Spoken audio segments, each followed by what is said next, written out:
Hello dear students. We have proved quite a few equivalent definitions of normal subgroups, and today we will look at a few more results associated with normal subgroups. But before we do that, let's quickly recall what are the equivalent definitions. H to begin with has to be a subgroup of G. Then H will be a normal subgroup of G if any one of these four conditions are satisfied. So first condition is every left coset of H must be equal to corresponding right coset.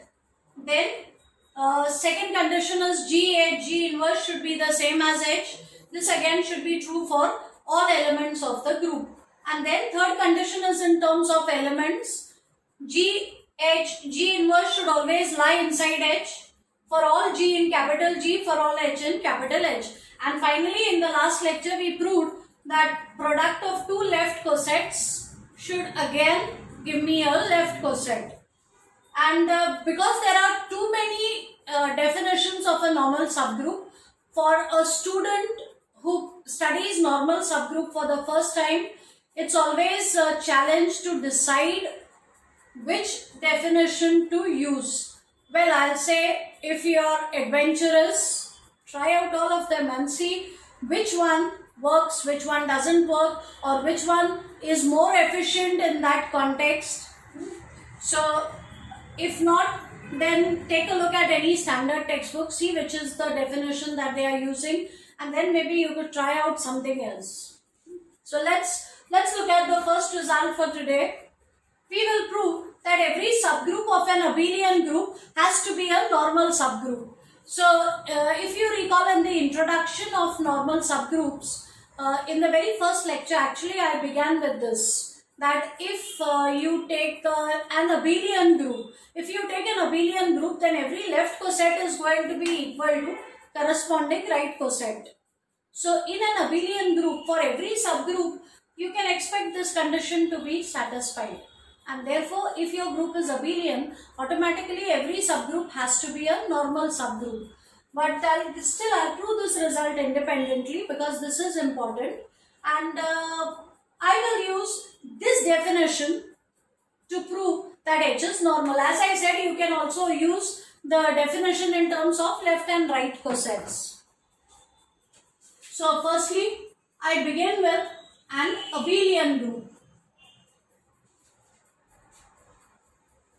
So let G be an abelian group. The key of the matter here is abelian, commutative property is satisfied. Now take H to be any subgroup of G.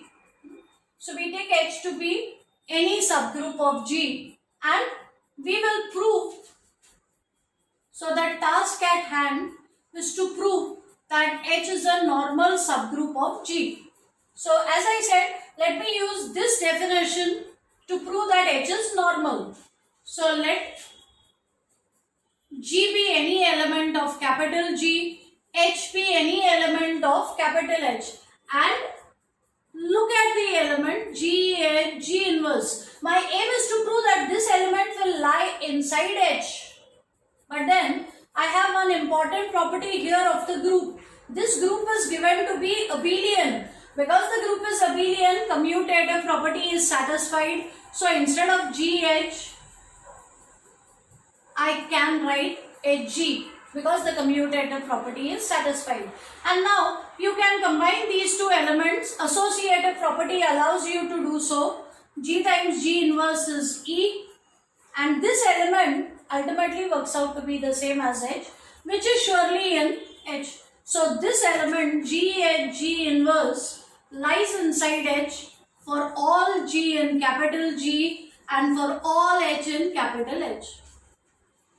So we have proved that if the group is abelian, then every subgroup of G becomes a normal subgroup. So if the group is abelian, then every subgroup of G has to be normal. As I keep encouraging you all, you must always ask converse if you have proved a result in the form if P then Q. And this result has been proved in only one direction. If the group is abelian, then every subgroup has to be normal. So a very, very natural question that we should ask at this stage is, suppose for a group, every subgroup is normal. Will the group be necessarily abelian? So question is whether the converse of this theorem is true. That means if for a group every subgroup is normal, then is the group abelian?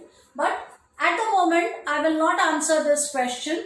We will wait till we have got some more results on normal subgroups, and then we will come back to this question about the converse. So far, you will have noticed that in the chapter, if you have been going through the videos in the same sequence, then I have given you all only two examples of normal subgroups, namely trivial subgroup and improper subgroup. These are normal, but I have yet to give you a proper example of a normal subgroup. So let's do that now.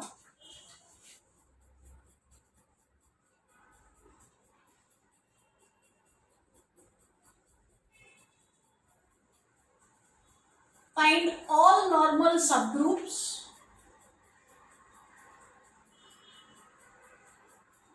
of the group Z6 addition modulo 6. So let us attempt to find all possible normal subgroups of this group. Now, because a normal subgroup is firstly a subgroup which satisfies an extra condition, the first thing that one should do, of course, is to find all possible subgroups of Z6. And then we will see which of them are normal. Now, I have done this exercise in one of the videos below, one of the videos before. So, in the description box, I will leave a link for that video so that you can take a look at it once again. So, subgroups of Z6 are